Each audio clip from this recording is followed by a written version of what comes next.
All right, testing, testing, testing, testing. Looks like we've got me.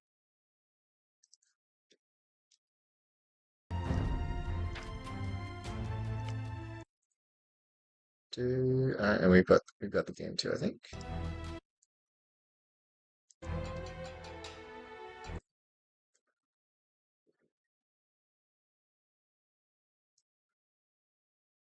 Excellent.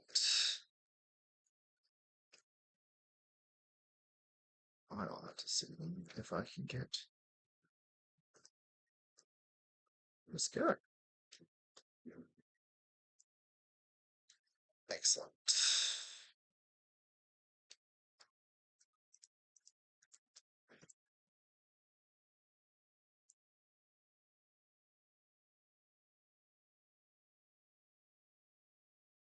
Well, welcome one, welcome all to the CivBuilder Showmatch.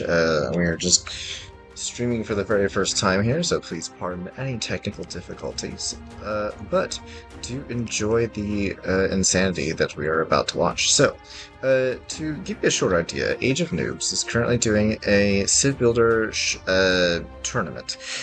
So what this is we go to this wonderful website for civ building made by Krakenmeister.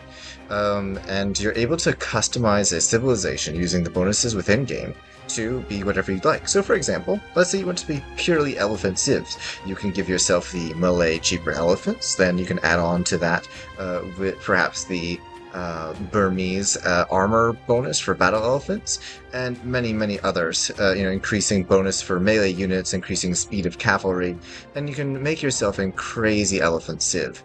And you can do many other things if they like. We see infantry, we'll see water, we'll see all sorts of things. So with that being said then, we are about to dive into watching a tourney by several very capable players. These four players are ranked anywhere between 12 and 1500, and are very capable players, and are going to be showcasing for us some of their wildest civs. They've been given 26 points for this. What this means is that in terms of building civilizations, there are rankings for what's considered a powerful bonus. So, for example, if you have a bonus that is built towards, and perhaps a cheaper elephant, we consider that to be a legendary bonus that would be worth 5 points. Whereas like perhaps supremacy is only going to benefit your villagers, so they may consider that an ordinary bonus, so you only cause that for 1 point. So with those in mind, each group has made their special civilizations and is making it happen. We're going to see what sort of things that they come up with.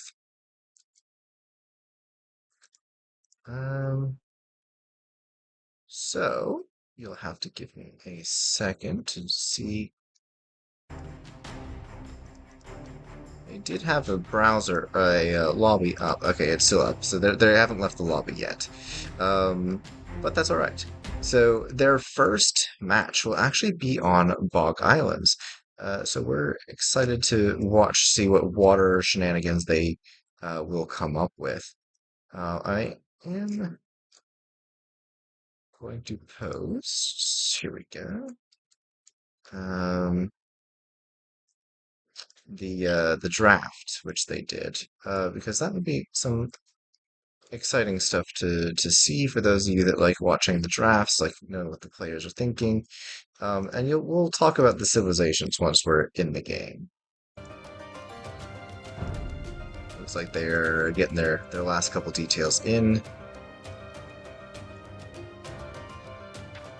We're going to see what we can get. All right, they have started the game, so we're jumping straight in.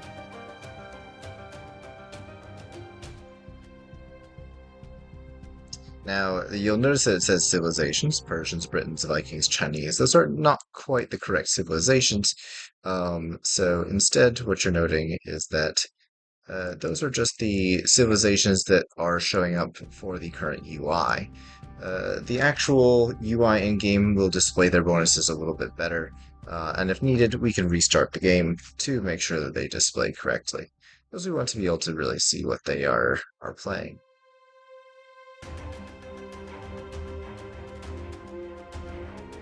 So as you can see, Flying Mouse is currently about 1325 1v1, Toga Killer 1204 1v1, Mr. Game Watch at 1323, and Spaz at 1348. So they're all fairly similar.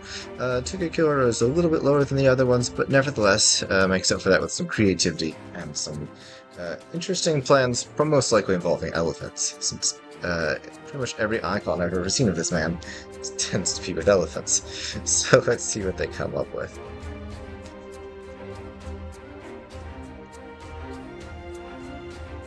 Alright, so let's see, make sure I can get my bonuses are visible. You can see that the custom icon, yep, there we go. New World, 26 6-point Showmatch Water, Flying Dutchman, and Wand variants. They each have their own custom icons.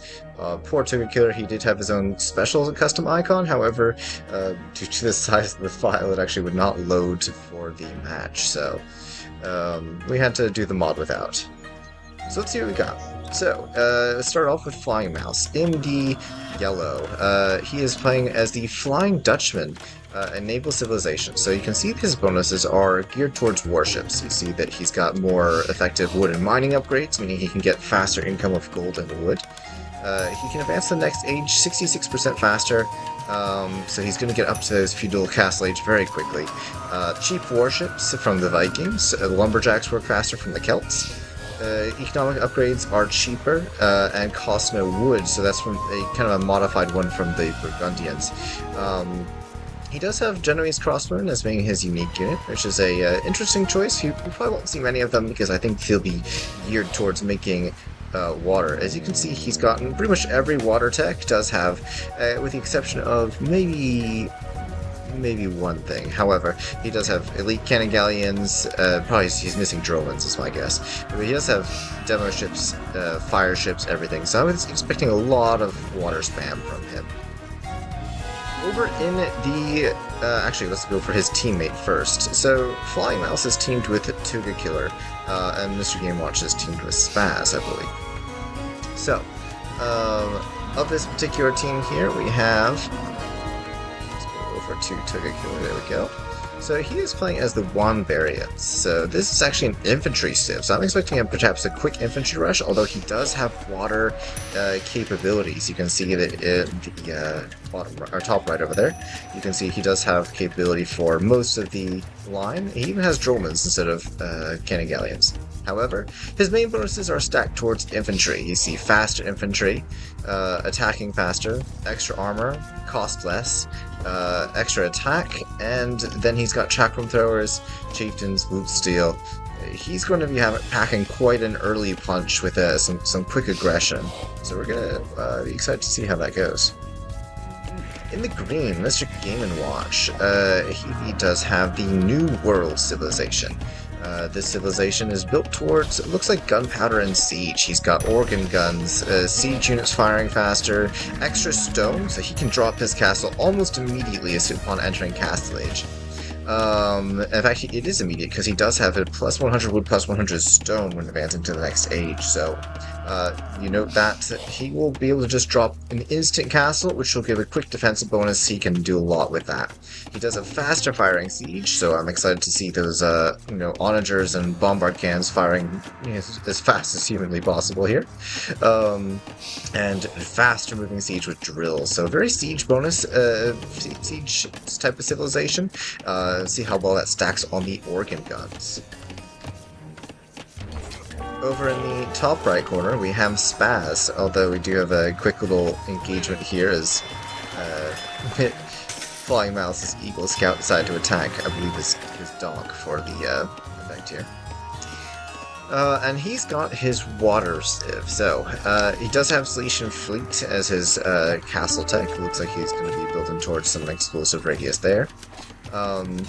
He does have the same economic upgrades similar to Flying Mouse, well-built, cheaper warships, so an extra HP on his ship, so his ships should end up being a little bit tankier than Flying Mouse. Plus, that one extra range on galleys and dromons is a nice touch there. does actually have citadels as his imperial tech. So his when he builds his fortifications, castles, and so forth, he'll actually be firing bullets and is less vulnerable to bonus damage. So a bit of a defensive bonus there. So and his docks work faster, so he'll probably pump out some ships a little bit quicker. Either way, we're off to a very nice start here. So the villager counts are about equal with these people here. We will be staying in the normal Age of Empires overlay instead of Capture Age, because the normal Age of Empires overlay does have a bit more information. For example, you can see the speed of ships here. This will come into play, especially when the crazy bonuses come in, because you'll see we'll want to be able to check about how fast the infantry for Togakiller get, or similar. It looks like we have a laming attempt from Mr. Game & Watch, who's trying to steal a water buffalo. There are many water buffalo in this map, though, so whether that's needed or not, it's hard to say. However, he does manage to succeed in stealing that one. If we look at our overlays here for the all-visible, for Togakiller, we can see that, you know, he can see the buffalo moving just off the edge of his vision, but that's it. Also maybe a viewer bug. Either way. We have a fairly gentle start here. It looks like Mr. Game Watch is pulling ahead in villager count, already at 25 villagers comparatively. So you can see that, but in this case, the ships and the villagers are counted, so he's probably going up for a fast castle of some kind. Makes sense, since his main bonuses are towards gunpowder and a rapid castle drop. So we'll have to see how that plays out. If the infantry-focused Togakiller will actually let him get there. So 28 villagers now, so he's moving up quick. Flying Mouse is already in the feudal age and is probably going to be starting to pump out those warships. So we see those 2 docks and let's see his production queue here. Yes, he's already got a demo and a fire ship. Now, a fun fact for you, this terrain, this boggy terrain right here, ships can go on it, but as you can see, the villagers can also go on it. Now, the dangerous thing here is that if ships can go on it, that means that you can have a demo clear out most of your villagers, so this can be quite dangerous with a lot of demo ships. So you see this villager line from Togakiller, this is very vulnerable. There's a high chance that demo can just slide around the back and take him out, so always it will be interesting to see. Alright, so let's see what we got here. Already, still in the Dark Ages, Mr. Game & Watch. He's a bit behind because he is going a fast castle build, and that timing on it will tell all of his foes that he is going for a fast castle. So we'll see if we get see some quick aggression from either Togakiller or Flying Mouse. Flying Mouse, who has the capability of sending those ships all the way across, and he could demo and attack the fishing ships, or even the villagers on the fish over here. So perhaps this one I'm interested to watch. He does have a very tactical mindset in his games. Looks like he's already got a demo out, and will they make contact? Nope, just passing. So he's sending his demo out probably for some counter damage on the enemy's villagers. We'll see if it makes it there, though, because it will be chased by a fire ship. See the other fire ship attacking a galley here, and he's already repairing the fire galley that took some damage in an earlier engagement. However, that galley does go down, and I see that fire galley is hungry for some villager kills, so we'll see if he gets them. Meanwhile, we have a little spat between some scouts over here, an Eagle Scout versus a Scout Cavalry. Doesn't like the fact the other guy has a horse, so there's a bit of jealousy there. So these villagers forced to retreat from the wood line. You can see the fire galley is here for defense. However, Spaz will be forced to find a new wood line. Chances are he's going to move to the safer wood line back here. However, he does need to remember to wall the whole area, otherwise that could be a very tasty demo kill. Flying Mouse has done the right thing and has kind of boxed all his villagers into the corner here. Looks like he's going to think about moving up to Castle Age soon, because we do see the motions already in place with the market, which typically implies that there's about to be a resource balancing. However, resources not quite there yet. However, he does have a nice navy, some fire galleys putting pressure. However, Spaz has got a lot of galleys, so we're going to have to see if that galley mass continues. It can get a bit scary and can even take down fire galleys, so he is microing and he's taking those out. Alrighty. Off to an excellent start. I see the castle drop incoming, so Mr. Game & Watch is going for an aggressive forward castle, and unfortunately, if not spotted in time, he will likely deny the gold. Okay, little aggression here, but you shouldn't tip off your opponent too much that you're going in for an attack, so... You can see that right outside of the sight lane range, okay, we have a lumber camp. It's probably because he knows he's not quite in castle yet, so he's just kind of got prepping some things ahead of time. But Flying Mouse may suspect something. You see that these fire galleys are starting to inch closer to the Mr. Game Watch's side. So here we go. He's in Castle Age. Castle is going to be, and he's abandoning all stealth. He goes straight for the in-your-face castle. We'll have to see how that pulls out. Alright, castle is dropped. It is well seen. So let's see if those men-at-arms make it out pretty quick. He does have the potential to deny as long as there's not a quick wall. Meanwhile, Flying Mouse does have a sizable navy of fire ships. However, Spaz is countering with the galleys of his own. We have a counter tower from Tuga Killer. Now, unfortunately, with towers and villagers as this, you probably will not be able to deny that castle, not with how fast it's going up. So it's best to run at this point. You're not going to be able to deny it, but, oh, castle is up. So, let's see how fast those organ guns come out. The men-at-arms were just a tad too late. You can see they do attack faster. Note the 1.5 reload time. And they do move faster, so with the 1.03 movement speed. However, this is not going to be nearly enough to take out these brutal organ guns. Look how fast those things are firing.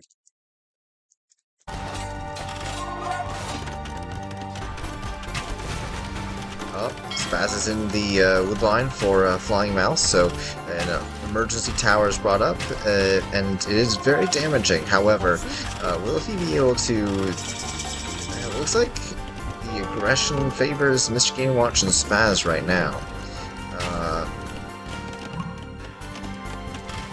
We have Castle Age from Flying Mouse, which is excellent. He's probably going to be getting the War Galley upgrade, which should upgrade his fire ships soon. However, there's already 5 rapid-firing organ guns, and I would say Tuga Killer is at high risk of being wiped right now.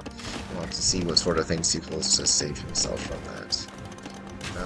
The fire galleys did manage to corner Spaz's galleys, so effectively destroying that fleet. And in the chaos, he did sneak some fire galleys back into Spaz's base. There's the War Galley upgrade.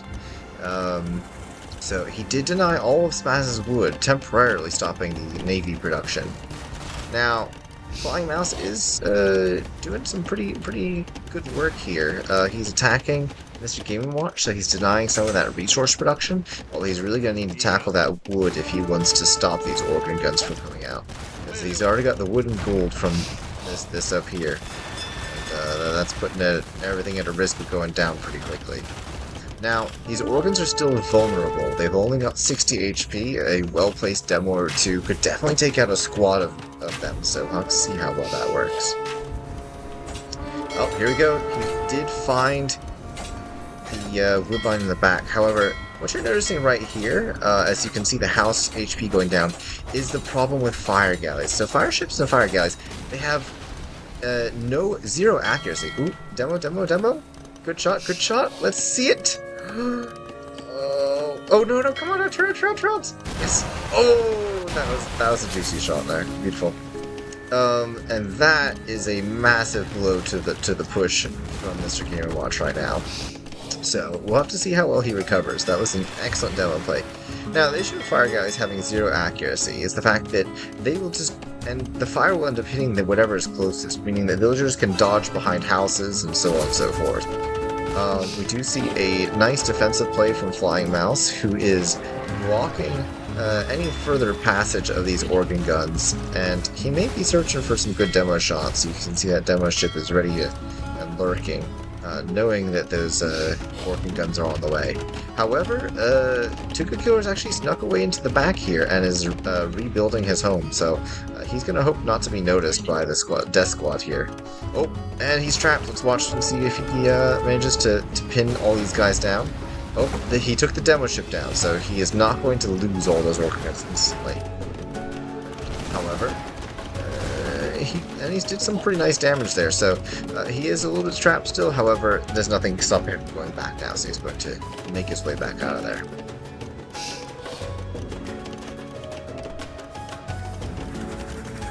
And with that, things have tempered down for a short amount of time. Here's the next demo ship coming in from Flying Mouse. However, Spaz has now hit the castle age. Let's see what really turns around if he is able to bring his massive army of galleys and turn into war galleys and really start punishing the shoreline for Flying Mouse. It looks like the two are going to focus their attention on the Flying Mouse as he's considered the higher threat at this point. Even though Tokyo is not out of the game, he's had a significant blow to his economy. And you can see that, looks like Flying Mouse is actually researching his Castle Age unique tech. So that's like upgrading docks to harbors, and so his docks will now be able to fire arrows back. Let's see. And complete. Oh yeah, there you go. So you can see it firing arrows back at some of these ships here. So that's actually a pretty good upgrade. It's going to help add some defensiveness to your navy. However, sneaking in the back here, we have Mr. Game & Watch, and that's already been flared by Flying Mouse, or perhaps I took a killer telling him. Yep, so I took a killer telling him, you need to run, your woodline's been compromised. And yeah, that may be a bit much. The pressure is on right now. There was almost a turnaround. We almost had those demos. Did some massive damage to the economy from Mr. Game & Watch. However, this is a pretty deadly force to run into. You can see how rapidly these organ guns take out those towers. That is a crazy civ combo. You can see their reload time is only 2.35 seconds, meaning that these guys fire almost 3 times, what is that, twice as fast, 2 times as fast as the normal organ guns, so very well played there. He does still have his castle up, however, at this rate he's likely to lose his town center, so we'll see how that plays out. Spaz, meanwhile, has built a castle of his own. It kind of defends this position here. And he's expanding his economy, so kind of building back up, getting ready for a fight. Okay, so we've got some barracks being built. However, unfortunately, the sneak base over here has been spotted by Mr. Game & Watch, so it may not be long for this world. If these infantry don't come out in time. However, we already know that the bullets tend to have a bit of a bonus against infantry, so we're not holding too much favor for those men-at-arms to save the day. However, you know, there's been stranger things have happened, so let's see how that goes. Flying Mouse's eco is currently in shambles. Everything is on this one wood line, and if that gets found, that's probably just by game over.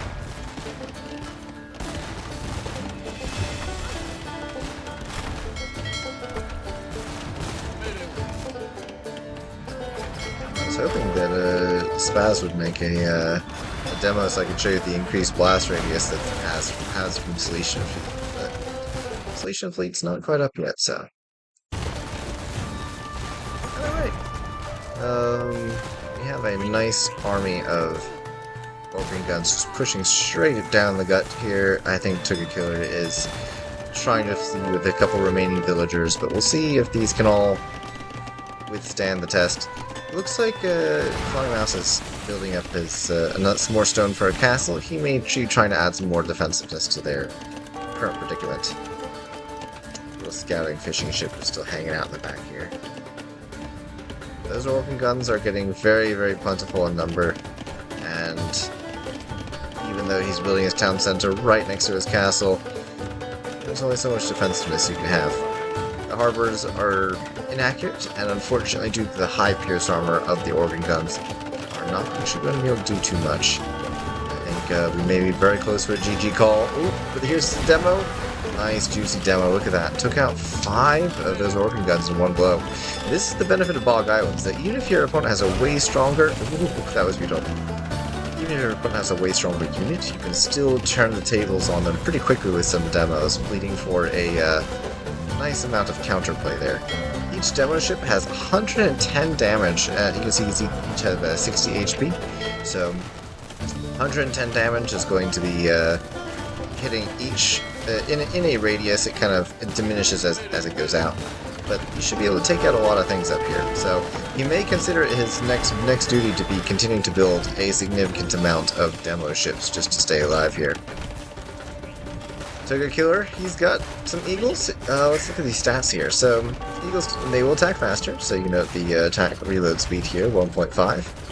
Mind you, that means they are attacking 1 every 1.5 seconds. However, in-game seconds run at 1.7 speed. So, that's basically about an attack a second for those running in real time. With that being said, I don't think Toga Killer's got anything left. He's got a lone fishing ship. He's got a couple of villagers on this wood line, and that's it. We're about to see him almost get defeated. Yes, GG is called. Still, well played from everyone. I love the counterplay with the demos. Flying Mouse had a good chance there of turning the tables. However, the aggression continued, and because of Spaz's galley aggression, I think that was the nail in the coffin there. So, well played, well played. I'm excited to see the next match and what they come up with.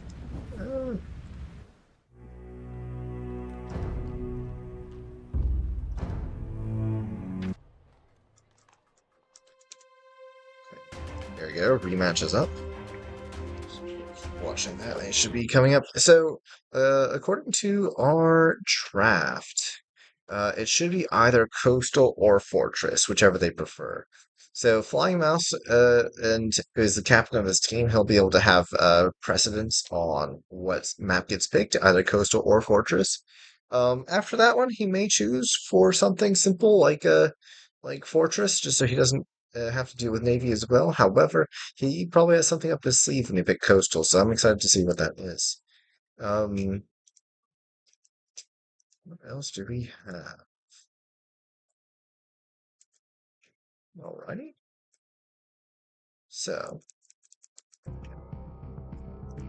it looks like it is on Coastal, so there you go. So, Coastal is the map of choice. Um, I think it'll be fun to kind of see what if they're going to go for an aggressive strat. Coastal is a lot more open. Um, Now, mind you, Fortress is the most close to the maps they've picked so far, so that really leads itself to building one or two extremely powerful units. Um, However, for the Coastal match, we will definitely be seeing probably a more rapid build-up as he can attack early, hit walls, and we'll have to see what the level of pressure that comes from them is. Mr. Game Watch will no longer have his access to his powerful organ sieve, so we'll see what other craziness he's come up with.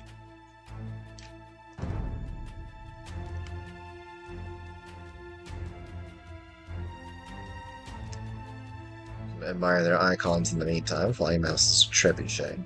Spaz is a Teutonic Knight, very iconic. Game Watch is a human Kipchak, so I wonder if he does horseback archery. Turkey Killer is, of course, the elephant, so.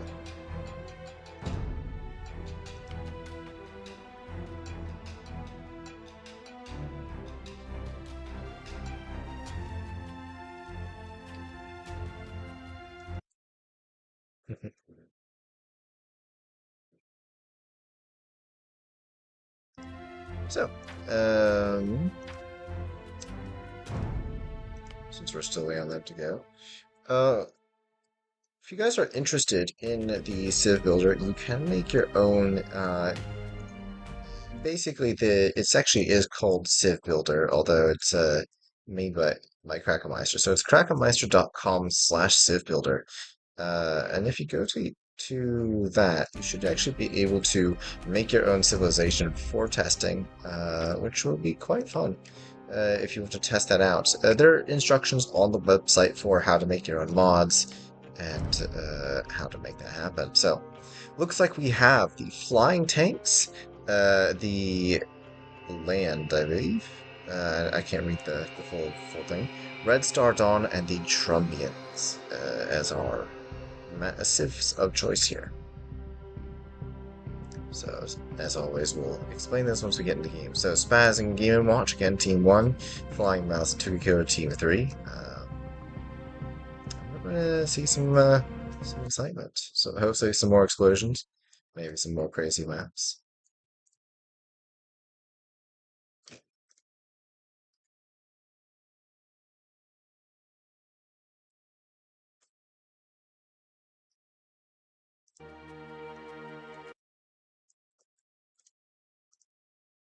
What?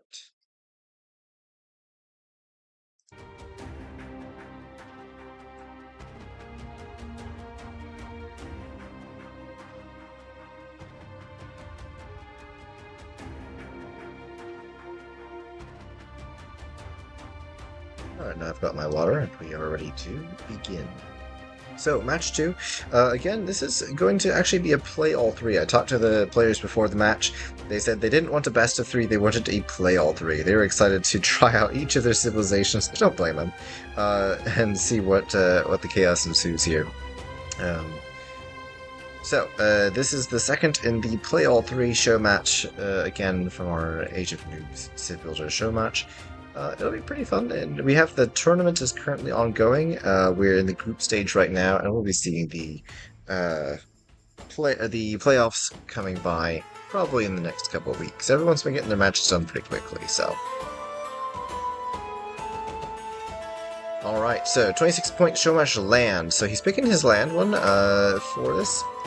We have a lot of villagers to start, so let's go ahead and start with flying tanks. What do we have? So, he starts with the Chinese bonus, plus 3 villagers, minus 50 wood, minus 200 food. However, he offsets that by starting with 70 wood, food, and 30 gold. So he's kind of given himself a slight edge back. It'll be a little easier than the Chinese start. So, very interesting. Does have a strong economic bonus trade-off. Infantry are cheaper. Town centers have more population, more line of sight. Infantry move faster, equalizer upgrades, and non-unique barrack upgrades are 1 age earlier. So, with a Teutonic Knight, very heavily armored for the next one here, with some extra armor and more armor, all stacked for a rapid economic build-up for a powerful infantry civ. So I'd like to see how that plays out. He is directly across again from Spaz. It looks like the locations have turned out very similarly. I wonder if they have team locations on or team positions on. So, Floating Mouse's ally, Tuga Killer, currently has the Trumbians. He's going actually not again, he's going with the gunpowder this time, and the organ guns, just so maybe he'll be pulling the opposite of what we saw last game from Mr. Game & Watch. See if the two have a little bit of vendetta there. So, gunpowder units fire faster, have extra attack, move faster, have 1 attack per university technology research. So let me tell you how crazy this is. So, particularly, if you look at the university techs, you think, oh, there's not that many university techs there. Maybe it's just going to only give you, like, plus 5 attack or something. Well, for every tower upgrade, it counts for 2. For every wall upgrade, it counts for 2. Why? Because it shows up both once in the university tech and once in the basic tech. So, due to the funky way the game is coded, you get, if you do all university techs, you get almost like plus 18 attack. Adding to the already crazy plus 25% attack, those hand cannoneers will be melting units. They also move faster, and the siege units fire faster, gunpowder units cost less as well. So I'm expecting to see a rapid aggression after a fast castle. He does have deconstruction and drill for faster siege, so he will see those organ guns in reverse coming right back at Mr. Game & Watch. So we might see a little bit of a grudge match here. Speaking of Game & Watch, he does have Red Star Dawn, so he's got a crazy cavalry archer plus camel archer build here. So he's stacked. So camel archers count both as a camel unit and as a cav archer unit. So he's added cavalry archers fire faster and camel units attack faster to make way faster firing camel archers. He's got free archer attack upgrades and range upgrades, and almost free ballistics. So he will have a archery civ that is very quick on its feet, very quick to the upgrades. He's got pikes for the unique units, the camel archers actually attacking faster as well, so he adds 20% to the 25% and 20% of earlier. And he adds there's a specific unique bonus here from the CivBuilder specifically, that is unique units, mounted archers, and towers attacked 15% faster and do 2 anti-unique unit damage. So he's adding another 15% to that. So these will be very rapid firing camel archers, to say the least. And they will have some extra attack versus buildings due to the camel bonus, so we do see some early aggression. Ooh, the lame attempt is successful. Tuga Killer does lose a villager to the boar due to that, and it looks like he has a villager coming forward to lanes the boar, but Toga Killer is in just in time. It looks like Game Watch is playing the mean game. He does kill those goats, so unfortunately poor Toga Killer, he's down 200 food and a villager due to that early aggression, so Game Watch definitely showing some sneaky tactics, throwing him off his game there. Moving to Spaz. Spaz is his land civilization, so he also has a heavily infantry-focused civilization. However, this one's got double effect from blacksmith armor upgrades from the Romans, as well as free armor upgrades, so instantly +4 in Castle Age. Or, sorry, instantly +4 in Castle Age, that should be it. Wait. I'm saying that wrong, isn't it? I think you get +1, so she's +2. So he may even have +4 in feudal and then +6 in castle, something close to that. He gets free militia line upgrades, so he's going to be jumping straight up, and then you can see that his non-need barracks units are available 1 age earlier. So he'll be jumping straight into longswords in feudal, longswords with crazy amounts of armor, mind you, and they will be faster and have extra hit points. And then he will have champions in castle. No research, no time, just instantaneous. So I'm expecting a very brutal aggression coming from that. He's got Gebettos to back it up in the in Castle Age, as well as he'll get some gold as chieftains. The infantry will get gold when they're killing villagers, and he gets extra HP on his infantry. I don't think he has fortified he doesn't have fortified church, so he can't make warrior priests. However, all his infantry will get +30 HP, so that'll be valuable in making them even tankier than they already are. His barracks work faster, so I expect that the economy for Flying Mouse will be better, so he'll probably be up a bit faster, have a bit more to go with. However, I think in the end, Spaz's infantry will be way stronger, so this will be very interesting to see. We do see that Flying Mouse is already up to the feudal age. A beauty of that Chinese start with the added bonuses, even adding a fishing ship, so he's got a crazy economy going right now. And we see the eco setup for the Eagles right off the bat. However, the Eagles are going to be very weak towards the militia line, and we're about to see those militia get a lot stronger. They don't have any attack speed bonuses, they're just at the base 2, or movement speed, they're still at the base 0.9. However, they are now instantaneously longswords. You get that +3/+3 armor, so very tanky and very powerful. They are with 72 HP, so they will shred these Eagle Warriors, so very interesting to see that. Mr. Game Watch continues to harass. It looks like he's just adding a little bit of extra pressure for Toga Killer. Let's see if Toga Killer can actually build up the Castle Age. You see that he's going towards stone, so he'll probably be getting ready for that castle drop soon, hopefully.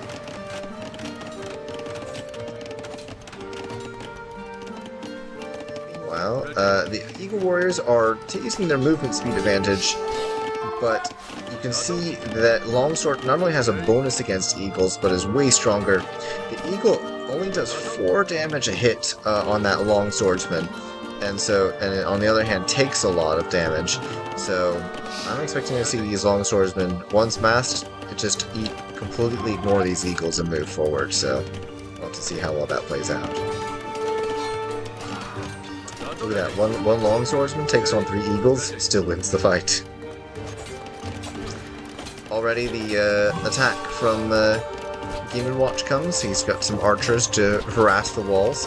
This is great if you know your opponent's going fast castle, because this is definitely going to cause them a bit of stress and potentially delay their castle age.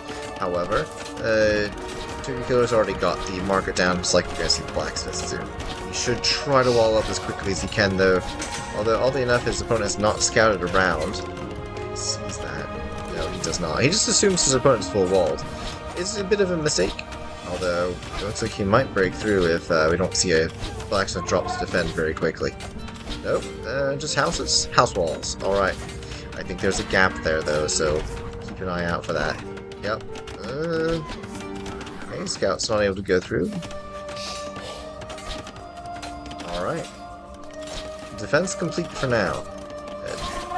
little chaotic, but scouting your opponent is important, ladies and gentlemen. Okay. We have a peaceful build-up from the most aggressive civs right here. Eagle Scouts going around with 4 Pierce Armor, which should be nice for diving under town centers. Normally we don't see that till Castle Age, where you see Knights with their 4 Pierce Armor, you know, the +2/+2, make it in. However, with this civ, these guys can get that very early, and with infantry too, so it makes aggression a lot easier. And I think Flying Mouse is in trouble. These infantry are almost the exact counter to his Eagles.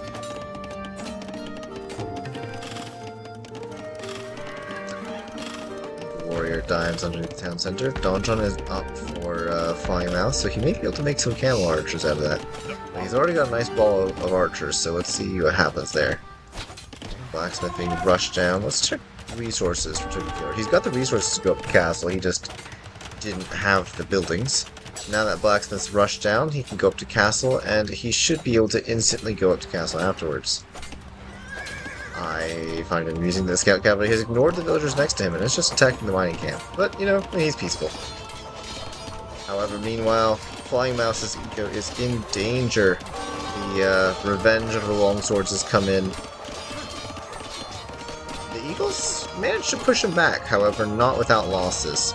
And his wood line is on fire right now, which generally don't want your wood to be on fire, so painful there. And the spam from longswords continues in Feudal Age. It can be somewhat intimidating to see, for sure. It looks like Tugakura signaled the middle here. I wonder if they want to team wall that, or if they just want to say, he wants to say, like, come build your stuff over here. However, the archers are in. Mr. Game Watch is punishing Tugakura for not walling that properly there. So every time you build a building, there's a small gap, this little one tile right here next to the ocean that remains open. So you have to palisade that, otherwise units are able to come through. And Tugakura is going to need to drop an emergency castle if he's not able to escape this. So let's see how that works. He is up to castle though, so he will be able to drop that castle.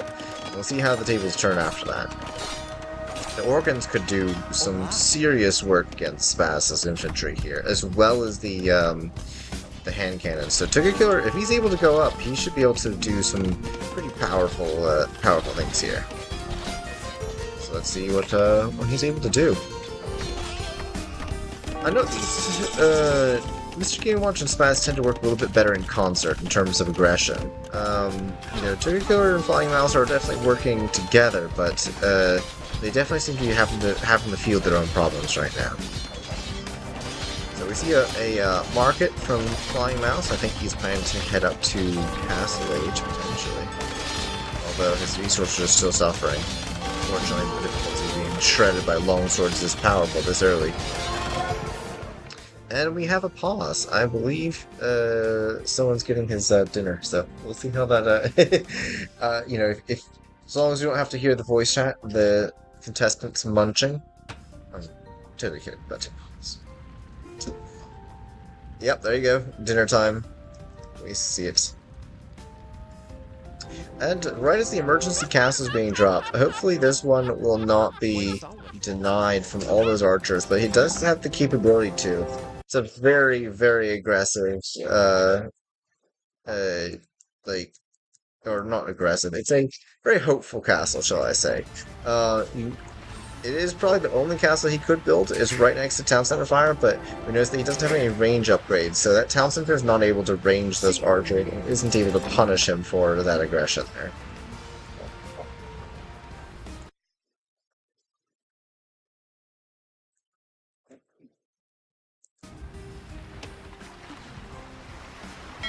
Meanwhile, Flying Mouse's fishing economy is still continuing to boom. He's getting a continuous trickle of food, because that's not been contested by Spaz at all right now, who's opted to go for farms entirely. So this particular move from him will enable him to at least survive for a bit longer, because he's able to continuously produce villagers even if there's nothing on farms. However, this longsword number is dangerous. With the armor that these longswords have, and the HP, he could probably threaten that town center without too much issue, so we'll have to see how that plays.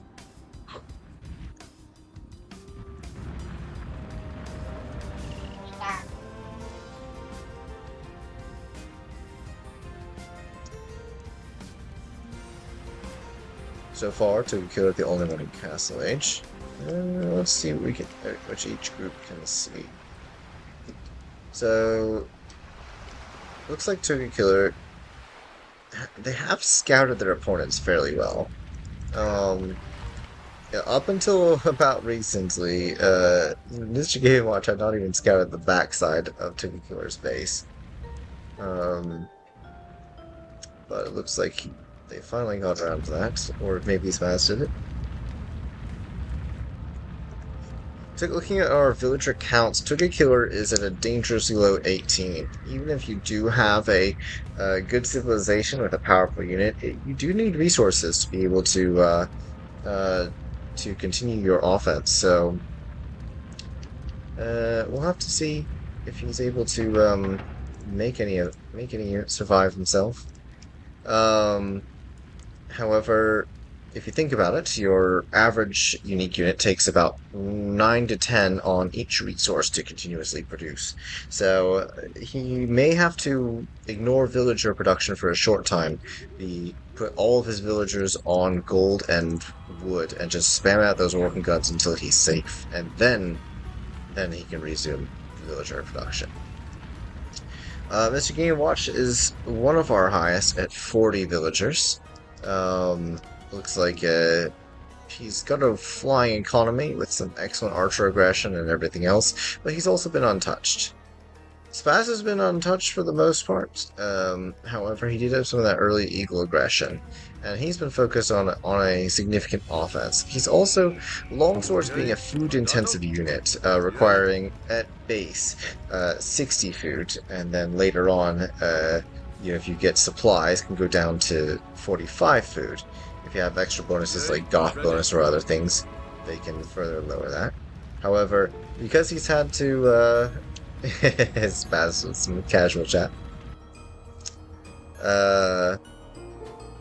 Angry, oh no, flying mouse is tilted, don't do it.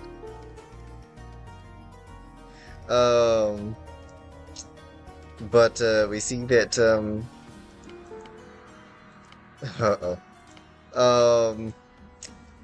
either way, but because Spaz has had to put out infantry, he's actually, until he gets a certain number of farms up, it's hard to build up the right amount of villagers. So, interesting to see that. On the other hand, Flying Mouse does still have the most villagers. Oh, don't throw your teammate under the bus now.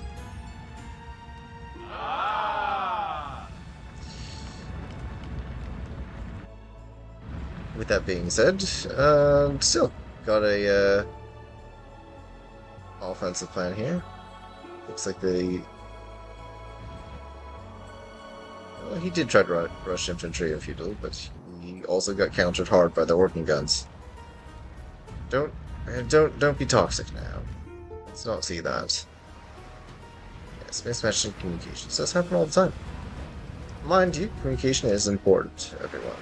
Do you remember to communicate with your teammates, your friends, all of the above? At least he's got some honesty to it, and does say that when it's his fault.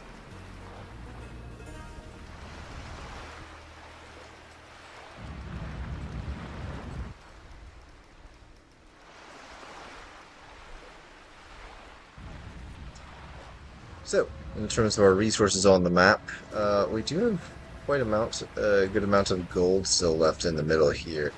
Most of the civilizations have been fairly heavy on food. Now, the largest gold user right now is actually Mr. Game Watch, who frequently who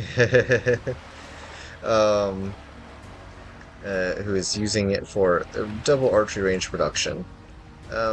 Yes. And it's been pretty effective.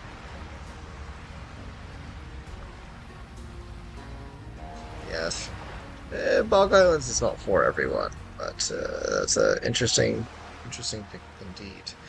Bog Islands has allowed for that counterplay. However, a lot of players, because primarily in ranked matches, you'll only see like Arabia or other things like that.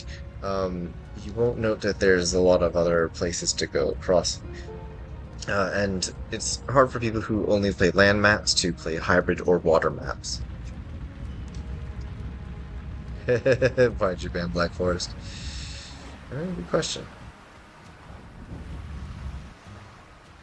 But at the same time,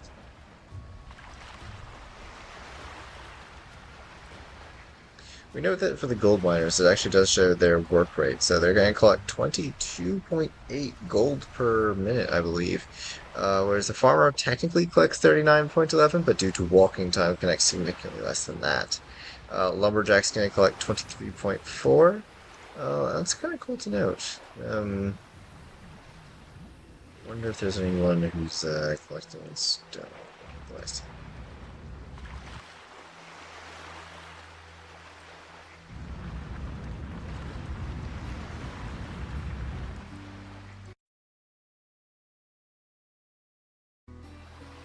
I wanted to try out a water map, says Spaz.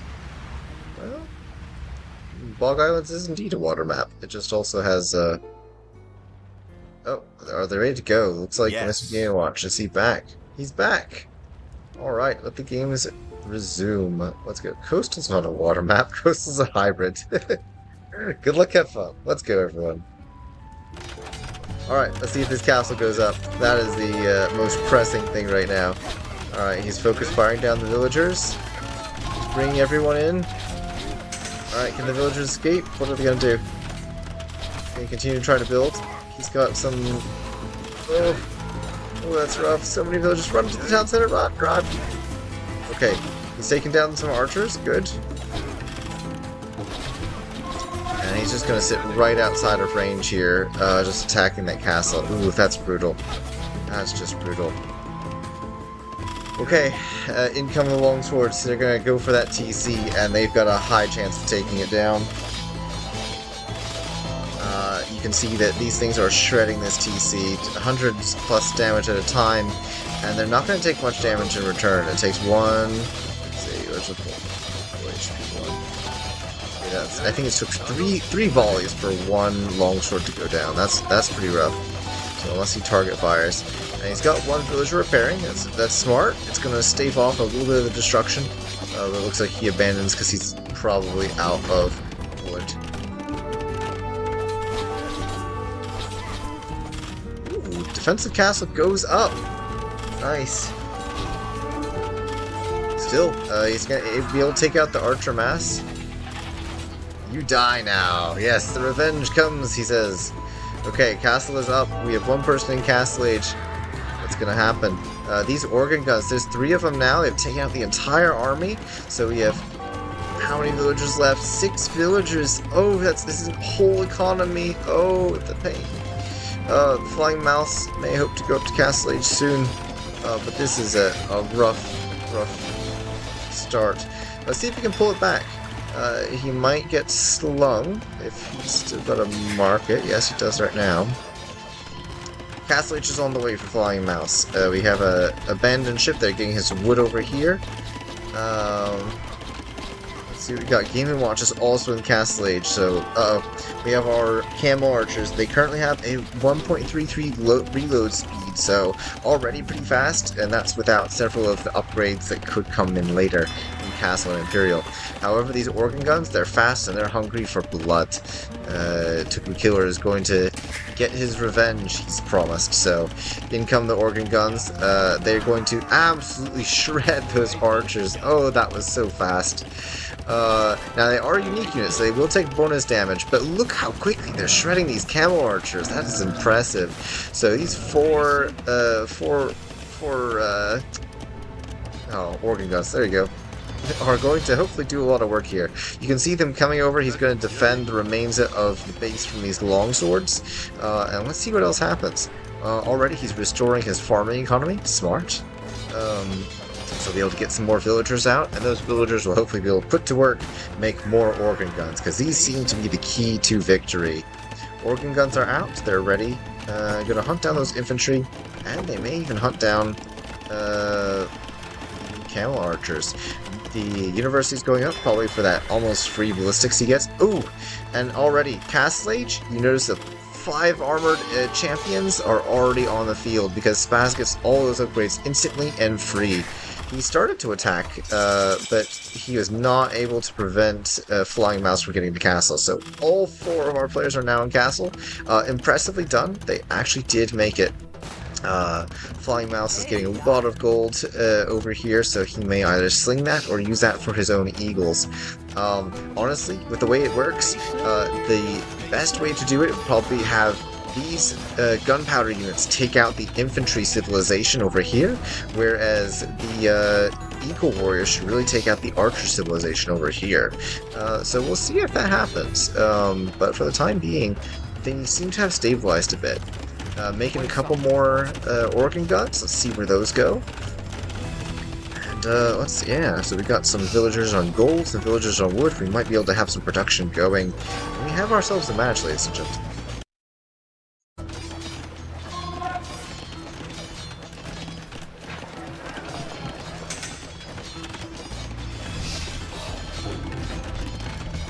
Army of Camel Archers. They have 7+2 attack, 4+2 range, but the main thing is their attack speed. So we're going to see how fast these things whip out arrows as they move across the desert landscape in search of their prey.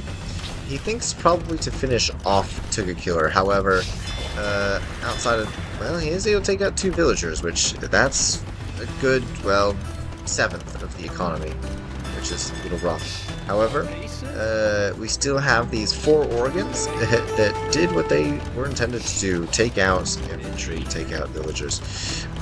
Camel archers coming in, they should probably move your villagers. Run away! Ooh, villagers going down. Those camel archers getting some free food here. Look how fast they fire when they're not being microed. It's being microed. But, alright. Organ guns, come in. These camel archers are being very brave diving under that castle. They will all go down. A little bit foolish to take that risk there, but they did. However, he did take out the wood economy, so we'll have to see how that goes. Alright, he's got the counter, so mangonels typically counter organ guns. We'll have to see how well these do. These organ guns fire faster and move faster, so if he's able to micro them out of the way... Beautiful micro. Dodges those mangonel shots. Ooh, nice shots in return. Takes them both out. Well played. He is looking to get some stone, and these 2 are building their way back up. In terms of villager count, Flying Mouse is still ahead, even having his town center destroyed. That's a good power of consistent villager production, so well played there. He is starting to Tuga Killer is starting to attack Spaz, but he does have a sudden drop of champions on him, so he's going to micro those down. Well played. Good micro, good focus on units, and good production. He's got a whole bunch more organ guns coming out. He's doing the right thing. Whenever you're behind, the best thing to do is just punch back as hard as you can, and he's punching back, so those 4 organ guns have probably had like 30 kills, 40 kills between them, with the amount of infantry they had to go through as well as the initial camel archers, so well played there. Okay, so Eagles already going in, already harassing this game and watch. We're going to see if they can turn this around. They're doing really well. Scores are very close together. So we have our organ guns that are coming in. Let's see how many buildings they can take out, and if they decide to go for the double dodge and stack here. These organs moving to a defensive position. Well played. Now, organs will need to be repaired by villagers instead of healed by monks, so that is a disadvantage there. However, Mangonel goes down. Good shot. He's building up a mass of them, enough of them to hopefully take down a couple of these towers. This is a well-defended base right here, but there's a lot of work to be done. All right, the champions are going to move in. I think we're going to need more organ guns to be able to defend this. He signals. They see the attack incoming, and Spaz thinks better of it, moves back. Champions, 6 armor and 84 HP in the Castle Age. 13+1 attack, well done. Alright, move your... Run away! Oh, they take out the organ guns. It's too late. These champions will 100% take down this town center. There's no more defense now that those organ guns are gone. So you see a small detachment heading over to that base. but the production is a bit more consistent now, which is excellent. We're going to see if another castle gets dropped and see if there's a bit more of an offensive push here. He may even use this ball of organ guns. I keep getting the names for whatever reason. Ooh, look at those camel archers melt! Oh, that's beautiful. But he may actually decide to use these as defensive force to drop a forward castle right here or right here. Okay, there's close enough, I guess. I would have thought I'd put it a little bit further, maybe up on the hill, take out the dungeon and the siege workshop. However, this will still cement the position and gives them access to another gold or two, so that's still well done. Organ guns miss where the champions are, however, they're signaled by Flying Mouse and they come on over. Champions find dock number 1, however, dock number 2, 3, 4, 5. Flying Mouse is going to keep his villager count very healthy. Ooh, lots of organ guns going down to those double dungeon stack. Ooh, that's painful. However, I think they can't stop that castle from going up this time around.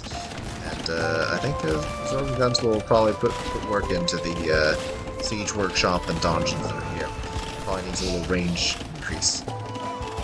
Oh nice, some counter damage on the villagers. Oh, we have another pause from Mr. Game & Watch, who's probably slurping down his, cup ramen at lightning speed.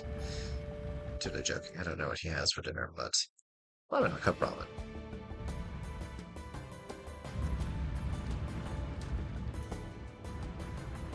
So, oddly enough, they've almost caught up with villager count. Of course, Tokyo is still behind after they near villager wipe that game. However, it looks like these organ guns are coming back in clutch. We have a 50-ish villager count for most people. However, that's going to be going down for Mr. Game & Watch as his economy may have to abandon ship or abandon town center, as the case may be. Thankfully, Flying Mouse still has a functional economy, going in with a several TCs, continuing to make villagers, continuing to make fishing ships and everything else. So, should be able to keep himself afloat, hopefully long enough to get a little bit of a counterattack with some eagles or other infantry. I'm not seeing any communication from these players, so hopefully whatever they need has been communicated.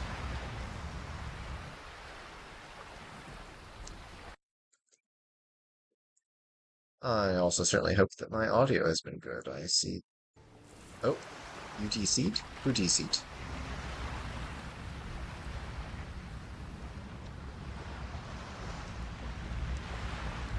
We might have a restore on our hands. So maybe Spaz DC'd and Mr. Game & Watch paused for him. That would be the courteous thing to do. Tokyo could have also been asking questions, saying what's going on, why are we paused?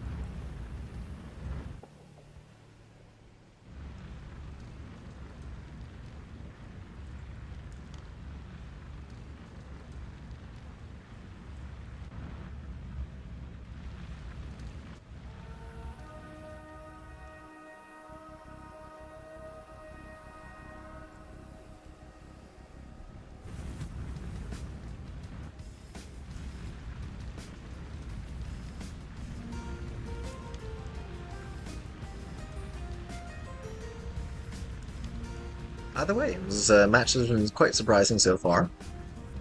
I was initially very worried that Tokyo would be taken out of the game, yet right now he's the top scorer. Those castles and organs have been paying off dividends in how much they've destroyed. Most of Mr. Game & Watch's defenses are actually placed up front, meaning that the back of his base is surprisingly open to attack. So if Tokyo figures this out and continues to rotate his organ guns around the back, he's actually going to find a fair amount of damage. And they may even sneak into Spaz's economy after that. We'll have to see what Spaz has as an answer. What's the holdup? Yes, we're not sure.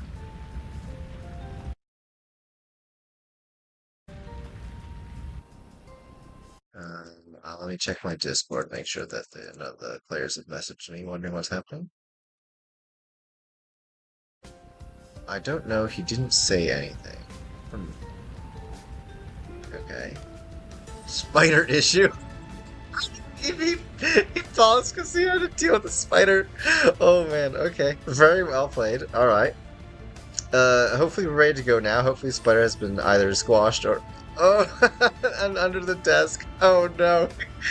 The panic, the sheer panic. Probably several people have had those moments where a bug suddenly drops on their shoulder.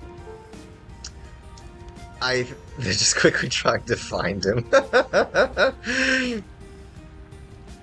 Take the pause for a toilet. Okay, so you have time. Alright, there you go. Oh, very well. That's great. You've been completely destroyed by the spider right now. I think the worst moment I've ever had of that was actually one time when I was in an apartment and I had a cockroach show up on my lap, and I was like, I jumped. Yeah, that was very unfortunate. Cockroaches are probably one of my least favorite insects. Like I can take spiders all right. I can take various flying bugs. Okay, although hornets are a little bit obnoxious. But cockroaches? No.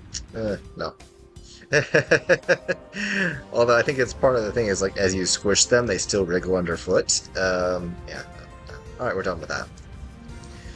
So, meanwhile, Mr. Gamewatch taking care of his spider problem, took a killer taking care of his toilet problem, so we're going to... Looks like we are about ready to go. Let's hope Mr. Gamewatch has found him, and we're ready to start. Oh no! Still not ready. It still need a bit longer, he's on a spider hunt. So... quite the interesting pause. Hopefully he finds the spider. I don't want this to become a 5-minute spider hunt, but we'll see. For our positions, it looks like Spaz has got some military getting prepared here over here. We do have a siege workshop with a mangonel in it. He does have several champions kind of being built. We have almost 22 on the field here, so he's getting quite the force ready here. Should be quite capable of dishing out a lot of damage. He's got villagers on stone. We'll expect a defensive castle from him shortly. I wonder if he actually... No, he has not seen any of the follow-up docks. He probably thinks that that one dock was it. So he doesn't know that he's actually currently surrounded by dogs.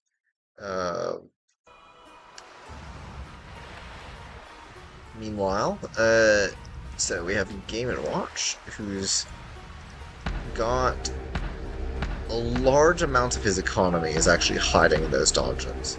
There's one camel archer, but the risk to that is that you have a very idle economy. You can see his balance right now. He's got 26 on wood and 8 on food, and he also has 19 idle, so that's painful. Even if the damage is only being done by 2 organ guns, he doesn't have much of an answer to it. So we're going to see how much those organ guns wreck that economy. Currently, Ticket Killer does only have 13 villagers, which is less than when he started that first castle with. But, nevertheless, and 2 of those are fishing ships. Nevertheless, he's going to use all of that he has to continue to make organ guns. So, be interesting to see all those villagers placed onto wood and gold and just pump out those organ guns as fast as possible. He still has a small mass of organ guns over here in the north of the map, so hopefully we're going to see some use out of those, but they will probably be hard-pressed to fight all of these from Spaz. Meanwhile, it looks like Flying Mouse is primarily focused on rebooming. We have multiple TCs. He does still have the ability to produce a couple of eagles, but he's not very heavy on gold, which is the highest resource that eagles need. So let's see.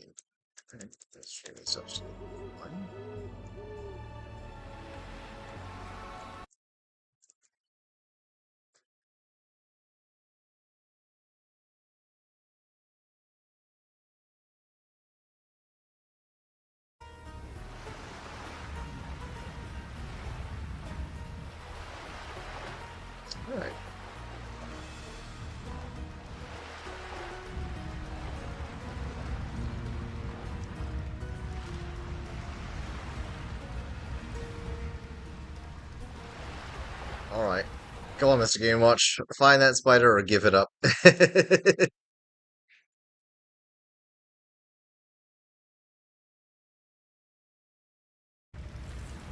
Can't pause forever.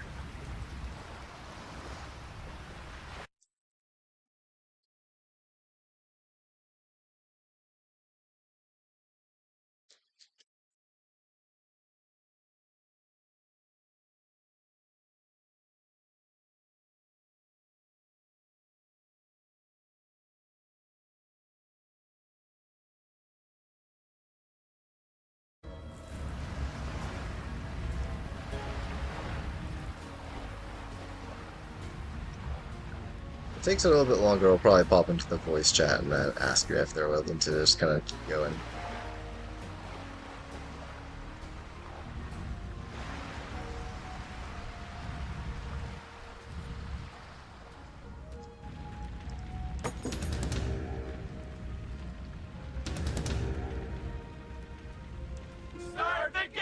Alright, there we go. We are ready to roll.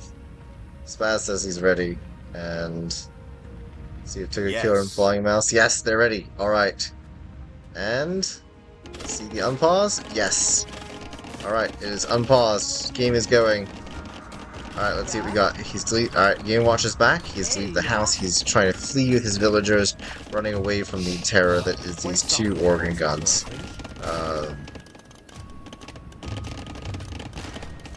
Alright, the killer's probably gonna need some more on gold. Let's see how all that goes. Maybe he's being slung. Although I'm not seeing market events right now. Ooh, fishing ships going down to the champions. That's something you see every day. We have a new town center being built on this wood line, which would be defensible. However, it is vulnerable from like mangonel attacks from the hill. However, apparently, the enemies are not pushing that point. They are, however, taking down Siege Workshop, so... Alright, so organ guns, they might have found a little bit of things to feast on.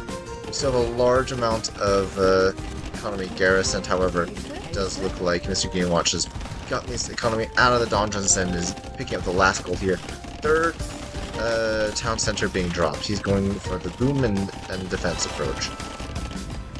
Alright, we have the signal here from a defense. This is the defensive force. Looks like Flying Mouse will lose his market pretty soon. The organ guns have found the woodline here. We have the one Eagle Warrior. He has 6 pierced armor, which is actually really nice for defense. And those two are wreaking havoc on the economy. A bit more. Spaz has not quite moved with these 24 champions yet, but looks like he's out for revenge. So he's probably going to be grouping up with these champions. I expect to see an attack on this town center over here. Meanwhile, we have a defensive donjon being built. Several villagers going down to the organ guns, but the organ guns will die to that donjon. Oh, yep. Just kind of falls over on top of that organ. Tugaku's gonna need to build a lot more organs if he wants to defend. Looks like he's got several in queue, and he's going to imp. I did not expect that. Not with that low economy. That is one of the lowest economy imps I have ever seen. 13 villagers Imperial. I wonder if he got slung by Flying Mouse. Yes, he is. You can see he's already getting food, wood, gold, stone. So Flying Mouse is just making economy and is slinging anything he can get to Tuga who's making a lot more of these organs. So battering ram coming out. He's probably going to be sniped by the camel archers, but we'll see. So excellent approach for the time being. It's a very team-focused approach, so hopefully that they work well together and are satisfied with the damage each other are doing. Defensive castle from Spaz, taking on a gold. He's got a university coming up, and 2 mangonels, so he's fully ready to push this, and that damage town center won't last very long. Nice. Alright. So, battering ram is taking damage, however, it's only 2 damage a shot, however, it will go down to that range attack. Alright, wood and gold, so, ooh, bombard cannons. Now, that's terrifying. Those bombard cannons could easily range this entire area here. So, if this is not stopped, I will say that they've got a good sieging chance. He'll probably need to make some more bombard cannons, but I think he's prioritizing organs because he knows the champion army is up on incoming soon. Organs just mowing down those champions with the hail of bullets here. Alright, so here we go. Bombard cannon. Bombard cannon is in place. It's got 50 attack here. Extra wood and gold. Yes, another bombard cannon. So, excellent job with the slinging tactics from this team here. They are just pushing right into the defenses. And I dare say that this is a terrifying force that Game Watch has to be aware of. I wonder what Spaz is going to do to counter this. He can't exactly charge into an army of organs. I think he's going to aim for the counter damage, however, he knows that there's a bunch of organs guarding the hill. So, let's see how this goes. These organs do outrange the TC by a good amount here. Minimum range of 1, you know, 7 range, 1 minimum range here. So, that town center just got shredded. And so we're about to see this whole thing flip on its head. What is Spaz going to do to stop this aggression? I'm sure Game Watch is asking for help. So in comes the mangonels. These are the first to fly because we bet that they're going to try and take care of the organ guns if they see them. So let's go to Spaz's point of view and see what he sees. So he knows that it's here. He's going to hopefully take down that barracks. He's going to definitely rush in for that town center. Okay, just choose those. And he sees the organ. So now he knows where he needs to focus. Now that town center is going to go down instantly. You see those villagers all run for dear life, but alright, so oof, those mangonels are down. Now he's got to face the risk. There are a lot of organs and they are dangerous. He's hoping that Tukikyo does not have murder holes, because these champions will actually shred this castle if Tukikyo does not get murder holes or defend it soon. There's nothing else within range of it, and this is a key source of production, so this is dangerous. Meanwhile, Tukikyo is still pushing everything that Mr. Game Watch has. However, it's not long for this world these champions take out these castles. Does he even have a university with which to do? No, he does not. I think we can see these champions aim for this second castle of this. Yep, so armies has to pull back. And that's exactly what Mr. Game Watch wants. He's going to buy himself some time by the fact that the army's coming back. What's our villager camp? Oh no. Oh no. Well, I think Tukikyo is going to be slung for the rest of the game because he has 2 fishing ships. He has no town center and no villagers. He's in trouble here. So what is his teammate going to do? Meanwhile, Mr. Game Watch, very resilient, still continues to build more TCs, more universities, and continues to defend. As long as Tukikyo has this castle, which he should definitely defend, as long as he has that castle, he will survive, and he will continue to be able to pump out units as long as he keeps getting slung. However, this is a dangerous situation. He's got nothing left. The Gebettos are in. They're actually doing some work. Ooh, and they sniped the bombard cannons. No, we can't let them snipe the cannons. No! Ooh, barely saves 1 cannon. Does he have a siege workshop? He does. Okay, well. Alright, organ guns, they need to defend. They need to keep this area safe. You probably have to keep a whole detachment of organ guns in this area just to prevent the onslaught of these champions from taking out your remaining production buildings. Tukikyo has no villagers left. The fortified walls that were rapidly built. Oh no! Bomber cannon got sniped. Turn around. Yeah, there you go. Alright. So he is trapped inside these fortified walls here, however, he will still probably take out these champions with decent defense. Still not a situation you want to be in, and his bombard cannons got sniped, so that's rough. Tukikyo is lacking in a bit of that micro and multi-army focus, which is, it's difficult. That's one thing, key things that makes RTS like this difficult. So there's a lot of areas to focus on. It's hard to find all of them. However, now, he's just got these 20 organs to pay attention to, and everything else, and of course his bombard lacking. Everything else is gone, so hopefully he's going to make the most of his army. He just needs to keep this castle alive, keep the siege workshop alive. You can see that Flying Mouse is even building another castle just to help defend. So, Flying Mouse is doing very well in terms of resources, a lot of it on wood and gold, so that he can send the most to the killer. So, excellent.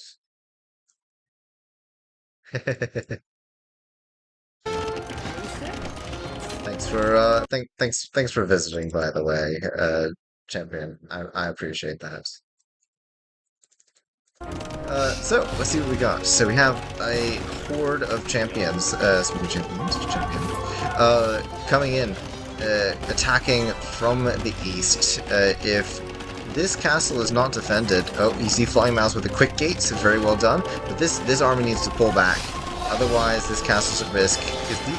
No matter how good the damage from this castle is, these champions have now 10 pierce armor. 10 pierce armor he's barely taking any damage from this castle.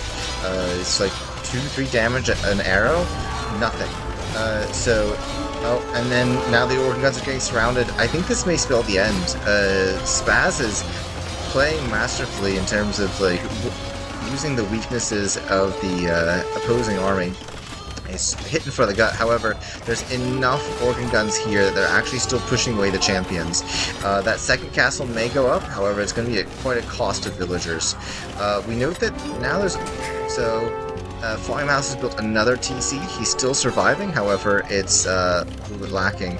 And the two can actually see each other. So, well, actually, Game & Watch does not have the sight lines to be able to see this other town center here. So, that'll actually remain a secret for the time being. However, they are doing a heavy fortified wall defense and still have a very safe economy. What they are lacking, though, is something to finish this mass here. They almost had it when they almost took out that second castle. So we'll see what happens if Spaz makes enough of these champions, which I think he's got that army at this point. Then we could see this entire section go down. However, as long as this massive organs is still here, we will see those champions suffer to take that down. This does remind me of Battle of Shiroyama, or if anyone else is familiar with the movie The Last Samurai. If you see a large amount of champions charging into a hail of gunfire, that's what that reminds me of. Meanwhile, we do have the monastery going down for Flying Mouse. That relic, which was providing him a trickle of gold, is no longer there. So this army of champions is going to put some heavy weight. Oh, that's hilarious. If you look at the Fog of War here, he went to build the TC. His village went to touch the TC, and the TC spot was exactly where Flying Mouse has put his TC. So meanwhile, he's vill rushing. He's going to try to take down this castle.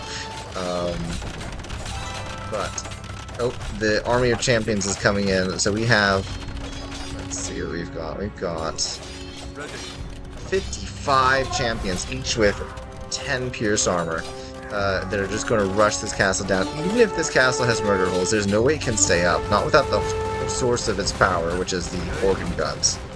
So, I think even though these two have been having a 2v2 slugfest going on, it's, I think we're approaching the end game here, because there's no more economy for Killer and Flying Mouse to kind of keep up this massive deadly organ guns, and without that economy, the entire army will soon still fall. It'll mow down hundreds and hundreds of infantry, but if they're able to take down this castle, this key castle, then that will be the end.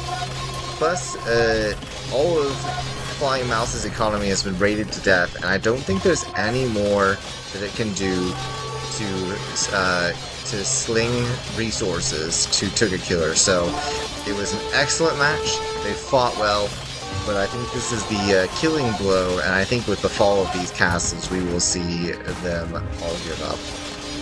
The scores have flipped.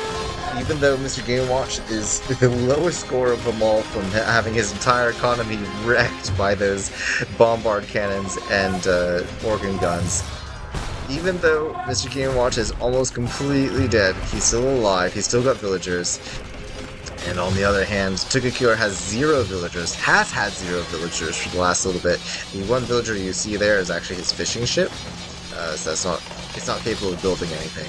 And so when this castle goes down, he will no longer be able to build organ guns. You can see that his ally is desperately repairing that castle, but this is only a stopgap measure. However, maybe it'll stay up just a little bit longer. We have more organ guns being produced.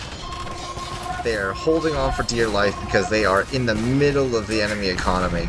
Tugakure is focusing all of his attention on just microing these organ guns and bombard cannons. And this is a deadly force. You see that these champions are going to come in, they are going to get hit, mowed down. Look at how many of these spread damage on these organ guns. It's just shredding these champions. That was a lot of really powerful champions. 114 HP, 10 pierce armor. And still goes down in just a hit or two. These organ guns are doing excellently. These bombard cannons need to continue to target key buildings like the town center for this game to end, though. Until he's able to get out all of these. And you can see his Spaz is very carefully, tactically, trying to put these out of line of sight. However, they are still noticeable because the bombard cannons do have an extreme range of line of sight. However, if he's able to surround him, he may be able to pick off the bombard cannons, and I think that's what he's hoping for. It's amazing that these two have held on so far. They are doing really well in continuing to push despite all of their losses. And the fact that they've come up with such a creative solution of just slinging the one person and keeping his castle alive has done amazingly.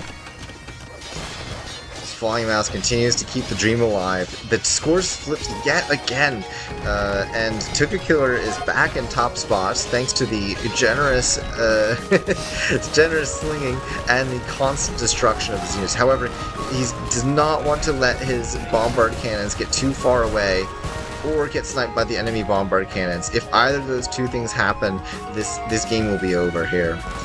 Ooh, dodge the bombard cannon shots. This is where it's at. If the army falls, I think this will be the end of the dream here. Spaz and Game Watch have done amazing and still continuing to produce economy and keep themselves alive. So they have been spreading themselves out and doing as much as they can. We do have some of the brave Eagle Warriors going in for the attack. However, these champions just keep them alive. Amazingly enough, there's still 14 out of the original 18 organ guns left. But these bombard cannons are the key source of push. They've gone down. Will they be able to produce more? That's the real question.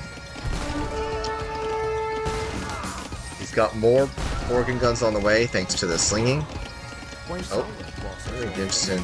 Yeah, there you go. Take it out. Take it out. Everything that you can see, take it out. Don't let them get away with extra villagers here, right? Okay, excellent.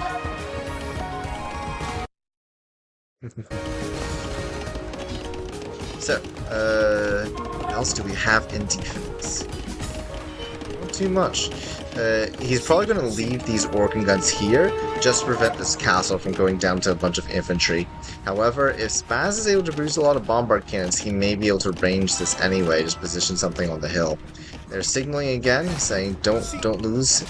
He's got the bombard cannon. Okay, excellent. The town centers are going down. Looks like they still see that Spaz is able to produce a horde of infantry. So they know that he's still got a lot of production still in place. And Tugakure, he's continuing to produce. Hopefully we'll have... Yeah, there you go. There's another bombard cannon, 2 bombard cannons, and 2 organ guns in queue. So... Flying Mouse is doing great, just microing that one eagle, keep doing scouting, picking off threats. I mean, that's some excellent team play there. I am very impressed. So good. Don't lose your organ guns to the remaining champions here. Looks like he's finding some villager picks. They're starting to get into the most heavily defended area. He needs some bombard cannons to take down Spaz's castle, but up until that point, they can take down a lot of everything else. They've already taken down the town centers, lots of farms. I mean, I'm gonna see what Spaz's economy is. So Spaz currently only has 59 villagers. Oddly enough, Game Watch, who's almost completely wiped, has outboomed him at this point. Making lots of farmers, but what kind of unit are you going to make? Are you going to make more camo archers? Maybe. Uh, ooh, he resigned. Oh, Spaz resigns. That is unexpected, but wow, we are now a 1-1 in our show match today. So between these two, that was very well played. I'm so impressed that they hung on. That was a 0 villager win from Killer and an impressive job of staying alive and slinging from Flying Mouse. Wow. Uh, that was it. That was an incredible turnaround, and I did not expect that at all. Let's look at our statistics and see how the players did. So the military score for Killer is pretty much the bulk of his score there. That's just the amount of things that got killed by those crazy organ guns. Um, Eco for Flying Mouse was his strong suit. He did sling his opponent the most. Spaz researched a lot of technologies and got a lot of technologies for free, so that was well done. Don't ask me why that Game Watch has 0 society score. I guess it's because he didn't win anything in terms of that, but we see that each of them all had 2 castles except for Game & Watch. That's probably what that was. Ironically, the villager high for Spaz and Flying Mouse was the same. Got a little bit more relical, though. First of Feudal Age was Flying Mouse due to that super fast Chinese start bonus. However, Killer did take the lead in Castle and Imperial. The 13 villager Imperial, was it? That was quite unexpected. Let's see, and then we have decent amount of resources collected for each. Units killed. 641 units from Spaz were or not from all from Spaz, but 512 were Spaz's. But Killer managed to take down 641 units. That's a very dangerous. He never got over 30 though. Never over 30 orc guns. So that's impressive. Spaz raised more buildings though. So well played from each of them. I was impressed. I wasn't expecting to see a 1-1, but we are on to our game 3. Even though it's play all 3, that was still, even if it was best of 3, they would have managed to hit all 3. So, we're going to take a small break while they're setting up their.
All right, and we are back, ladies and gentlemen. Let's see what the next match holds for us. They should be well on their way to match 3, so let's go ahead and look for the classic Age of Noobs. There we are. The show match is already underway. It is on Fortress. We have the Flying Benjamin Old World Citotrimians. Trimianus? There we go. Don't ask me to ever pronounce things on stream again. So, and then of course, Spaz is bringing his classic Civ built for a closed map. So, let's see what we can get. 16 seconds to go, and we are excited to see what crazy civilizations combos these all bring in our CivBuilder show match in our Age of Noobs Discord. By the way, if any of you are interested, come and who are watching this who are not currently in the Discord, by all means come on by, drop in. Let's see what we've got, because you know, the Age of Noobs Discord is a wonderful place, lots of fun people. They have almost 24/7 voice activity. Like, there's someone in a channel at almost every time of day, due to us being everywhere from Australia to, you know, East US, so, and everywhere in between and everywhere around the world, so, all very fun. Let's get started. So, Flying Mouse. By the way, first of all, a bit about this particular map. Fortress is a closed map, but instead of just being a standard arena with stone walls, you actually also have towers and a castle. So it prevents a bit of early aggression, so it helps with the people to build up to their full potential. So let's see what kind of crazy things they come up with. So, in the starters, again, we have, in the yellow, our Flying Mouse, who is here with his Flying Benjamin civilization. Now this looks pretty terrifying to me because we have elephant units costing minus 25% in castle, as well as a in castle 20% food discount. So any elephants, battle elephants, war elephants, any ballista elephants are going to cost barely any food compared to what they normally would. So like a war elephant classically costs 210 food. And if you have those discounts in place, you can easily have your war elephants costing less than 100 food. So, we also see that landing military units receive 33% less bonus damage. Starts with extra villagers, of course, gets even faster startup, extra food. And then his melee elephants move faster as well. He does also have mana per cavalry for castle tech, so he gets extra attack on his elephants.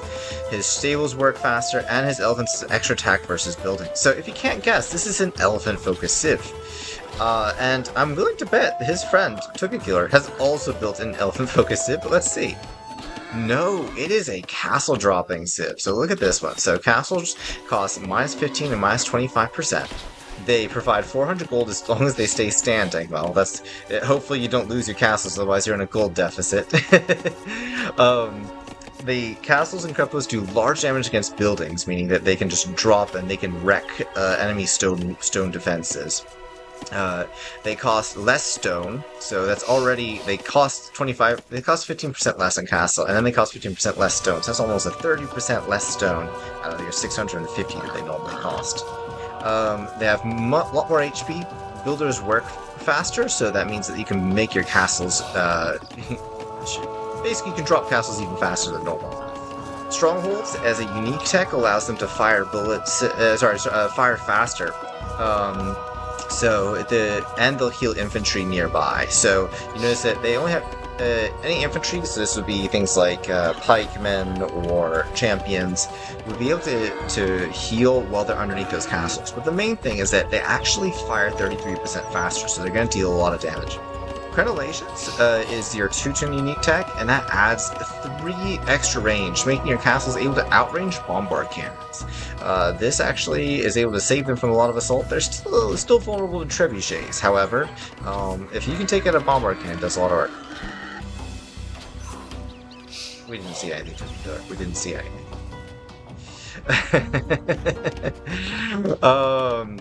He also has trade units generate 25% more gold. Ooh, okay, so they're signaling right here next to Spaz's base. It looks like they're planning where to castle drop. And you can see from the fog of war, they see the tower, but they don't see the enemy castle yet. So they don't know exactly where the enemy castle is positioned. However, either of those spots could work for the break-in. It looks... Oh. So Game & Watch is again pulling some early game shenanigans, although he might lose his villager to tower. No, he's baiting the tower with the scout, doing a bit of micro here, as he builds walls across the gate of his enemy. So a little bit of early game shenanigans. You see this sometimes to help. It prevents you from going out this gate. Now, mind you, all Flying Mouse has to do is just delete one wall tile, and he can just walk out. However, it can be a little bit obnoxious if you're not expecting it. It's a little bit more effective on Arena, where you don't have an exit out of literally every cardinal direction. Alright, so let's go and check out the other two as they hit Feudal Age and they are on their way to Castle Age. The stronger of the two is definitely Spaz and Flying Mouse, however the other two definitely provide a lot of support and some crazy upsets in the recent games. So, Spaz with his closed 26-point Showmatch civilization. So he's got cheaper military units, faster firing elephant archers, extra HP on archery range units, cheaper elephant units, faster town center work rate, and extra 100 food with war elephants as a unique unit. Elephant units get 100 extra HP with Chatras, the Vietnamese tech, and Supremacy gives you stronger villagers. He also has a bonus for faster elephant units. So this one really looks like it's built towards making elephant archers with war elephants as a backup, and you can see that in the tech tree the elephant archers are definitely available, and he didn't even bother to go into cav archers, so we know this is built for those elephant archers, which elephant archers normally have, I think, somewhere, like elite elephant archers have somewhere around like the 250 to 320 HP. So if he's adding 20% HP to that and 100 HP on top of that, he may be able to have some incredibly high HP elephant archers. Could be very tanky and hard to take down. His friend, Mr. Game & Watch, is playing as the Old World. So he has extra HP on his mounted units that receive less bonus damage. His markets cost less, his farms cost less, his foragers generate some wood, and he's got Manaspa, so he's probably planning to spam those Manaspa. He does also have the Paladin tech, should he need it. He does have Slasha privileges, don't ask me how to actually pronounce that, I'm not Polish. However, the Polish unique tech that gives knights cost 60% less gold. Now, from your standard 85 gold cost for a knight, if you're taking 60% off of that, you almost have the price of a champion, meaning that your paladins can be very cheap and very easy to spam, especially if you've got such a fast, farm, or cheap farms rather. Root Steel means that your cavalry attacks will ignore armor, so those paladins, which can get up to somewhere around like 19 attack, will actually just be able to straight up ignore enemy armor, and will do significant amounts of damage to anyone who's unprepared for that. So, very exciting civs.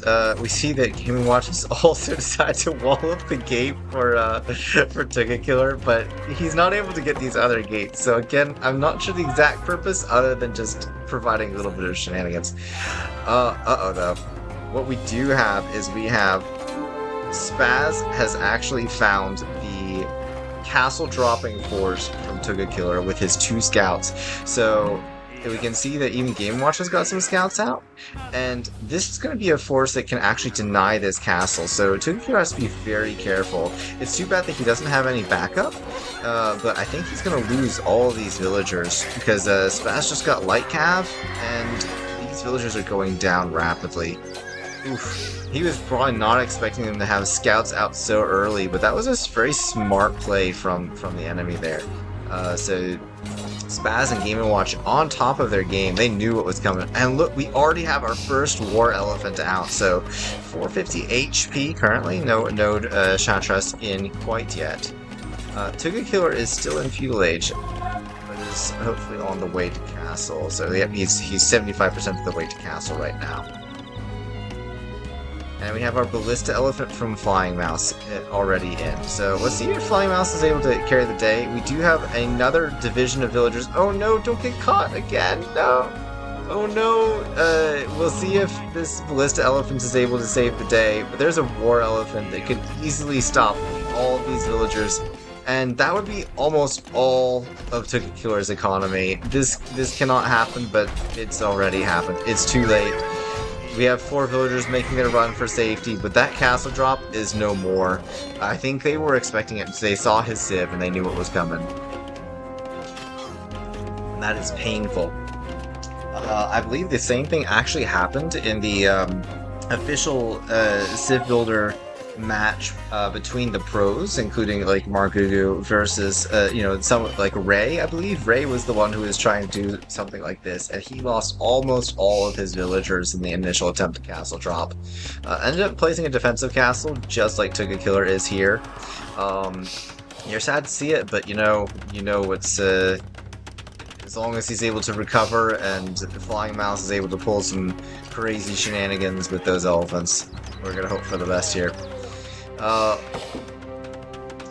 nevertheless, it happens to the best of us, as proved by that previous other show match. So we do have castle number 1 going up. He may just opt to make a continuous line of castles. Now, these castles, I don't believe there's no university, so there's no HP upgrades in yet, but these castles already have 6,200 HP, which will be able to provide a significant deterrent to a lot of people. However, these war elephants, they not only have a plus 20 bonus to damage to stone defenses, so that includes this stone wall here, but they also have like a plus 15 against buildings, so they have some incredible stats and are likely able to just put the pressure straight on. You notice that stone wall is being shredded right now by these 2 war elephants. And Took a Killer, whose economy is already on the brink of destruction, is, again, may actually have another loss here. As the war elephants break in. We have a third castle. Is set up defensively from Took a Killer. Is well played.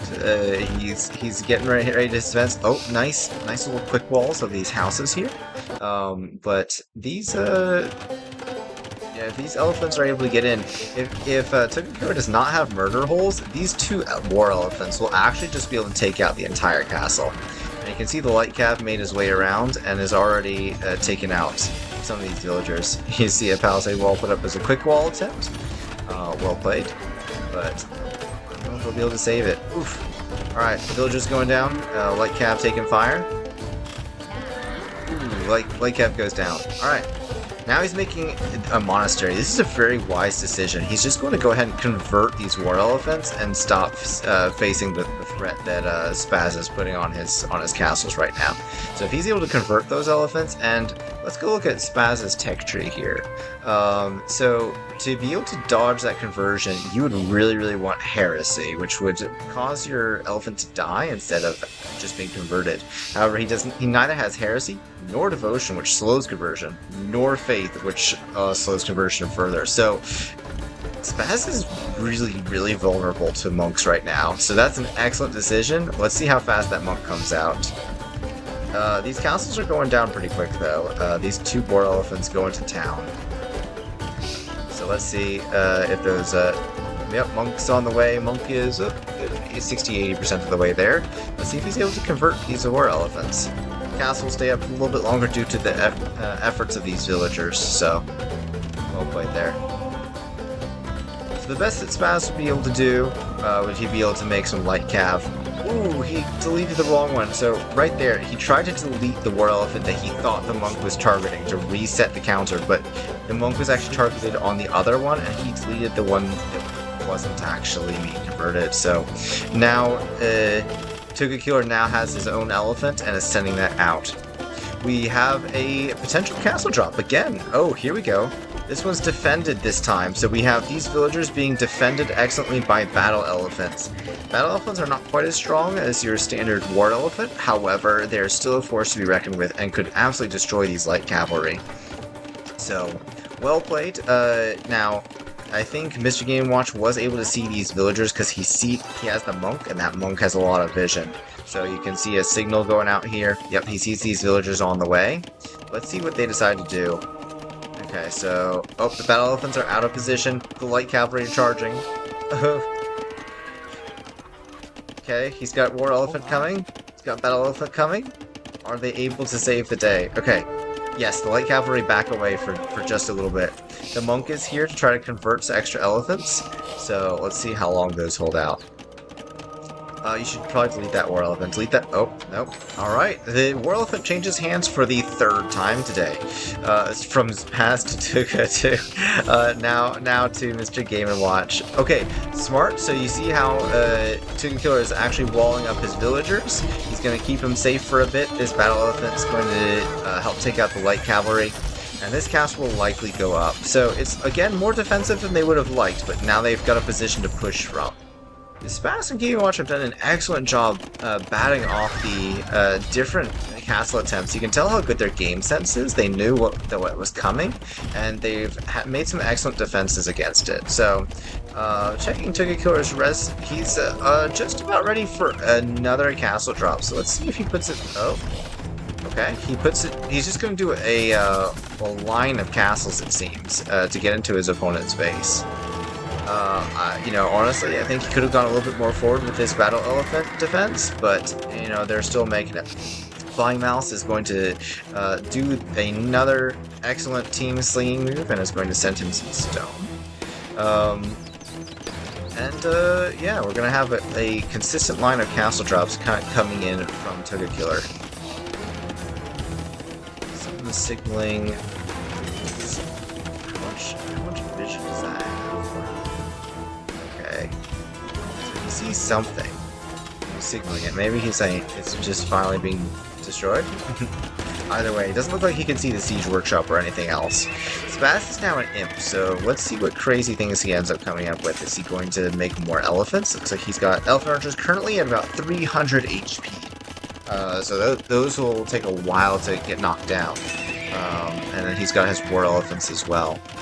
Okay, we have our next castle drop. So this is the third castle drop, and this one will definitely be able to take out these line of buildings. However, it's still far away, and you can see the Game Watch is already prepping walls behind. He's got a monk going out, and he's got petards. Now, petards do a lot of bonus damage against buildings. They're still not going to take out a castle.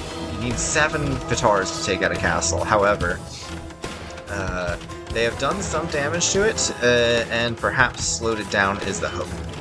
Now, this little extra box you're seeing, you see that there's a square and a circle around these particular castles. That's because the square is where the infantry get healed, and the circle, oh wow, that is completely destroying that watchtower. And you see that that stone wall is going down almost just as fast. So, he's about ready for the next castle drop, ladies and gents. Let's see what happens. But yes, that square heals up infantry, and the circle is the castle range. Now, Tuga Killer will really benefit from some range upgrades to his castles, because he needs to be able to hit things a little bit further away. It looks like he's opting for a 4th castle drop here. Wisely walling himself, because he probably sees these knights coming in. Game Watch deletes his own walls because he's ready to charge, and let's see if he's able to get these villagers. Currently where the action is happening, we do have some gold being collected over there. Ooh, so the knights are in. They're cavalier now with quite a lot of HP here, as well as they're able to be produced very rapidly due to costing almost no gold. Game Watch is also in Imp, so he is likely going to be researching, or has researched, the Roots tech, Root Steel tech, which would actually make these do. Each of these Cavalier currently have 12 plus 1 attack. They would be doing 13 damage even to every single thing. Alright, Tuga Killer, you need to delete that, otherwise you're going to lose all that stone. Okay, he deletes it, good. So, Tuga Killer saves the stone, at least some of it. But yes, so the Woot Steel attack would allow these Cavalier to do 13 damage every single attack, which would shred a lot of things. You can see how quickly these battle elephants are going down. These Cavalier are tearing through them because they are ignoring those elephants' armor, which is currently only at 2 armor, but even so, like, there's nothing stopping these Cavalier right now, as these elephants are getting absolutely shredded. The Trebuchet from Game Watch is still slowly taking down Tuga Killer's castle as well, so that defense is almost gone. Meanwhile, we have a very deadly force from Spaz, with, let's see, so we have 22 elephants, each with 350 HP, so, do your math, that's like, what, 700 times 10? So we got, like, what, 7,000 HP for that, section of camels? Or section of elephants? Pretty terrifying. And with that HP, he's just going to he's going to guard his trebuchets, and he's going to take down those castles very, very quickly. So, attack rate for these elephant archers is 1.36, so they're actually still fairly fast firing as well. Meanwhile, these cheap cavalier, which I'm curious if AgeOfNoobs is going to be going up to paladin anytime soon.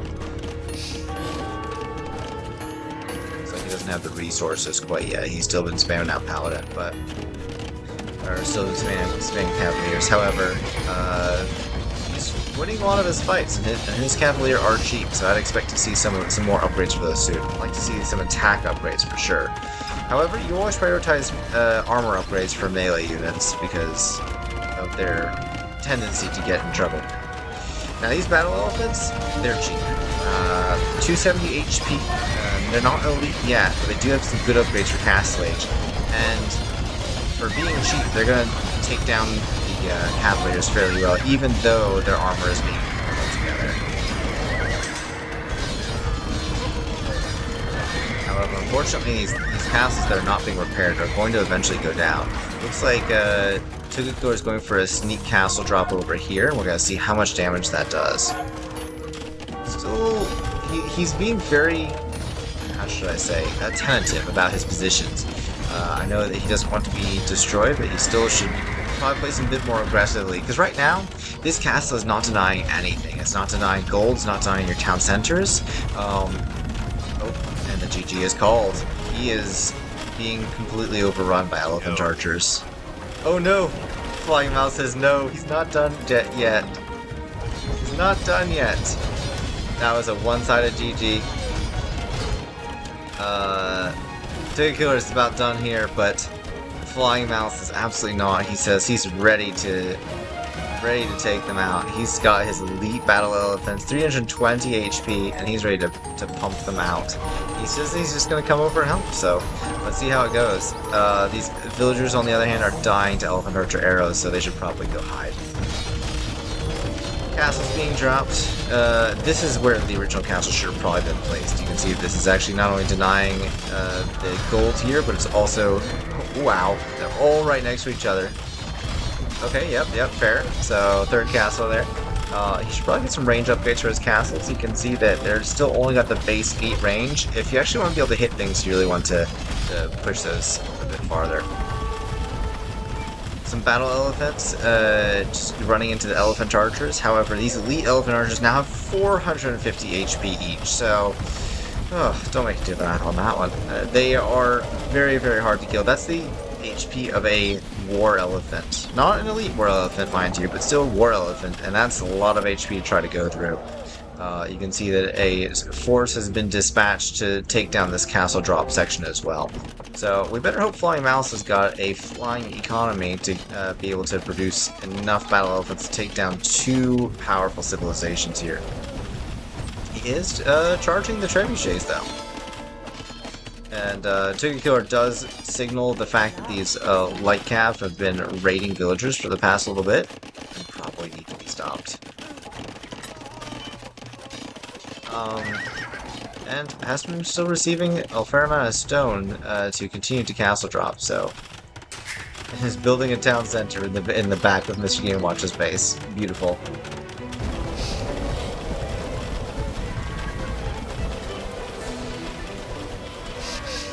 So, the trebuchets make their escape. The trebuchets are probably going to come right across the map and take down this section of castles. Oh, there we go, crenellations. So he's got 3 more range, which is well needed. He does need a bit more than that. He does need, you know, some of the basic range upgrades from the blacksmith, but that's okay. He's fletching underway, so that'll add another 1 range to that.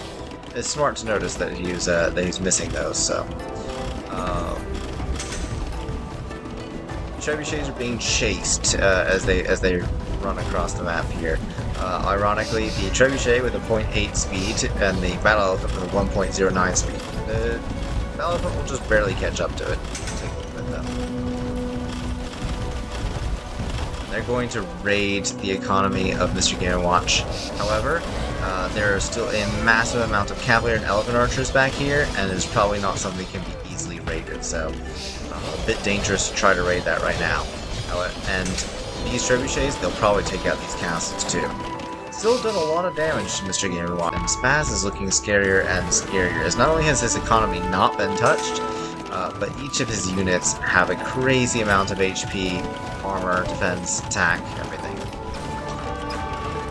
We have here we go, Paladin, 14 plus 2, so we've got 16 attack on each of these that will just ignore all armor due to the wood steel upgrade. And they are just charging in for each of these castles. Now, Paladins have a lot of pierce armor. They've got 7 pierce armor, so they will not take much damage from on the castle fire. And I think Token Killer might be down to his... well, he's still got 59 villagers. That's good. Better than 0 villagers from last time. Let's see how long they hold on.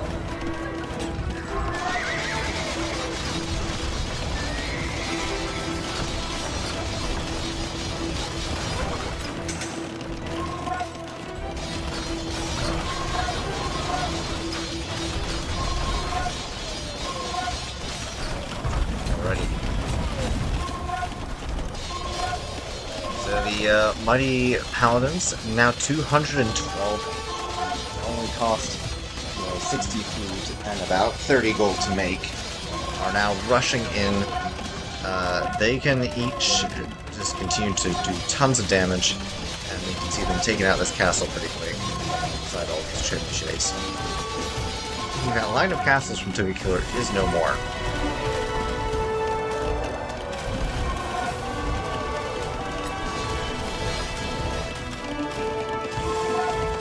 We do have a little bit of counter damage. Flying Mouse has managed to get 2 elite battle elephants into the farming economy from Spaz. So that's some excellent counter damage there.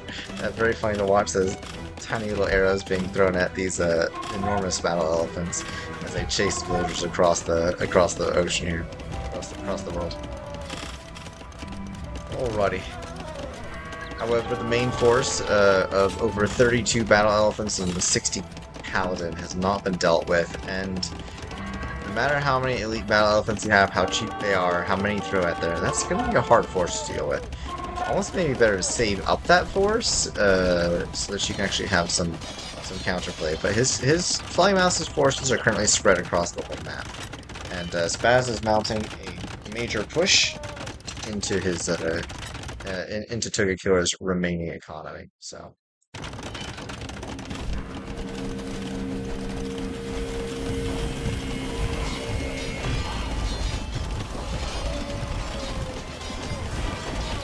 Battle Elephants continue to charge in. He's almost using these elite Battle Elephants as raiding units, as if they were just light cav to be thrown away, so which means he's probably not only got the economy to handle it, but he's also, they're fairly cheap. However, as we know, Flying Mouse has been slinging Token Killer non-stop. The real question is, does he have the economy to make the amount of battle elephants he needs? It looks like the answer is almost yes. He's got 150 villagers, and he's got a constant queue of battle elephants going in. Now, against 2 opponents, you may even want to consider dropping your villager number and increasing the battle elephant number, just so that you have a chance of winning some battles. Right now, he's definitely holding them off, but there's very little way to stop them, since they outnumber him so wildly. The Paladins are knocking at the gate. Token Killer's got only a few villagers left. It looks like 72 in total. Although it looks like the majority are both here and here. These 2 areas fall. Token Killer's not going to have much hope left. The enormous army of Paladins continues to rush in, taking down houses, fields, farms. Classic Marauder behavior, but you know. However, Flying Mouse is doing exactly what you sort of need to do, which is get that counter damage in. You can see him putting in all of his extra forces into raiding, where he just tries to basically hold the front with battle elephants. Honestly, Toga Killer should really go into monks. If he had a couple of monks, he'd be able to slow down Spaz's push so much. Just by constantly converting these powerful units. Imagine if that 450 HP just suddenly switched sides. Or that 720 HP for that matter.